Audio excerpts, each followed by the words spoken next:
The purpose of the video is to document the problem I'm having with my 2007 Toyota Sienna and the problem of trying to get Toyota to fix the issue that's still under a powertrain warranty.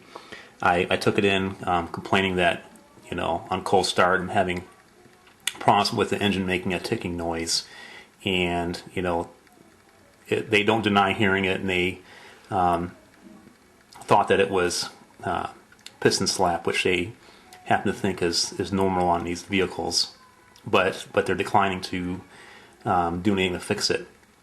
So after this video clip, I will have a clip of my van running with a microphone in the engine compartment, and then another part with it unplugged, and then again after having the vehicle warmed up completely after about 45 minutes of driving, and you can hear the difference of how it sounds comparing when the engine's cold comparing when it's warm.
Okay, now we have the mic inside the cabin. You can hear it just ticking away.